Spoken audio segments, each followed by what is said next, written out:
ನಮಸ್ಕಾರ ಸ್ನೇಹಿತರೆ, H P media YouTube ಚಾನಲ್ಗೆ ನಿಮಗೆಲ್ಲರಿಗೂ ಸ್ವಾಗತ. ನಾವು ಈ ವಿಡಿಯೋದಲ್ಲಿ ಲೆಬನಾನ್ ಪೇಜರ್ ಬ್ಲಾಸ್ಟ್ ಬಗ್ಗೆ ತಿಳಿಯೋಣ. ಇಸ್ರೇಲ್ ಮತ್ತು ಹಮಾಸ್ ಯುದ್ಧದಲ್ಲಿ ಇರಾನ್ ಬೆಂಬಲಿತ ಹಿಜ್ಬುಲ್ಲಾಗಳು ಸಹ ಇಸ್ರೇಲ್ನ ಮೇಲೆ ರಾಕೆಟ್ ದಾಳಿ ನಡೆಸುತ್ತಾ ಬಂದಿದೆ.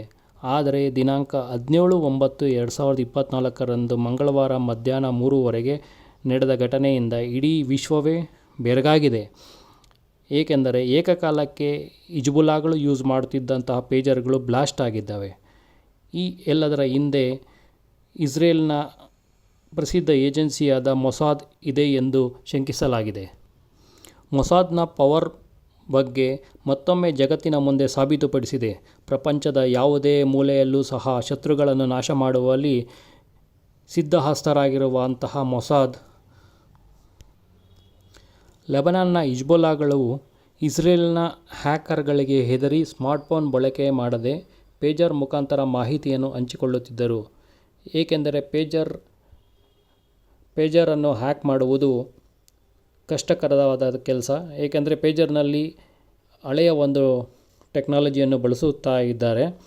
ಇತ್ತೀಚಿನ ಜನರೇಷನ್ಗೆ ಪೇಜರ್ ಬಗ್ಗೆ ಅಷ್ಟಾಗಿ ಮಾಹಿತಿ ಇರುವುದಿಲ್ಲ. 1990, 2000 ದಶಕದಲ್ಲಿ ಕೀಪ್ಯಾಡ್ ಫೋನ್ಗಳು ಬರೋದಕ್ಕಿಂತ ಮುಂಚೆ ಈ ಪೇಜರ್ಗಳು ತುಂಬ ಪ್ರಸಿದ್ಧವಾಗಿದ್ದವು. ಇದರಲ್ಲಿ ಕೇವಲ ಟೆಕ್ಸ್ಟ್ ಮೆಸೇಜ್ ಮತ್ತು ವಾಯ್ಸ್ ರೆಕಾರ್ಡೆಡ್ ಮೆಸೇಜ್ ಮಾತ್ರ ಕಳಿಸಲು ಸಾಧ್ಯವಾಗುತ್ತಿತ್ತು. ಆದರೆ ಈ ಪೇಜರ್ಗಳನ್ನು ಹಿಜ್ಬುಲ್ಲಾಗಳು ಉಪಯೋಗಿಸುತ್ತಿದ್ದರು.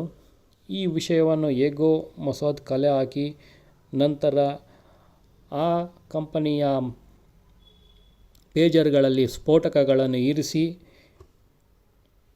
ಹಿಜ್ಬುಲ್ಲಾಗಳ ಕೈ ಸೇರುವಂತೆ ಮಾಡಿ ನಂತರ ಏಕಕಾಲಕ್ಕೆ ಪೇಜರ್ಗಳನ್ನು ಬ್ಲಾಸ್ಟ್ ಆಗಲು ಬೇಕಿರುವ ಸಂದೇಶಗಳನ್ನು ಕಳಿಸಿ ಪೇಜರ್ಗಳನ್ನು ಬ್ಲಾಸ್ಟ್ ಮಾಡಿದ್ದಾರೆ. ಇದರಲ್ಲಿ ಸುಮಾರು 10 ಜನ ಬಲಿಯಾಗಿದ್ದಾರೆ ಮತ್ತು ಸುಮಾರು 2800ಕ್ಕೂ ಹೆಚ್ಚು ಜನ ಗಾಯಗೊಂಡಿದ್ದಾರೆ. ಅದರಲ್ಲಿ ಸುಮಾರು 200ಕ್ಕೂ ಹೆಚ್ಚು ಜನರ ಪರಿಸ್ಥಿತಿ ತುಂಬ ಚಿಂತಾಜನಕವಾಗಿದೆ.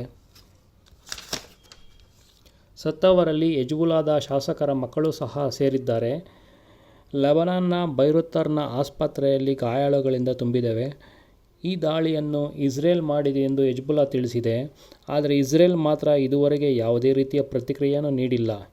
ಈ ಎಲ್ಲ ಘಟನೆಗಳನ್ನು ನೋಡಿದ ಮೇಲೆ ಪ್ರಪಂಚ ಎಲೆಕ್ಟ್ರಾನಿಕ್ಸ್ ವಸ್ತುಗಳನ್ನು ಉಪಯೋಗಿಸುವ ಮುಂಚೆ ಒಂದು ಬಾರಿ ಯೋಚನೆ ಮಾಡುವ ಅವಶ್ಯಕತೆ ಈಗ ಬಂದಿದೆ. ವಂದನೆಗಳೊಂದಿಗೆ ಎಚ್ ಪಿ ಮೀಡಿಯಾ.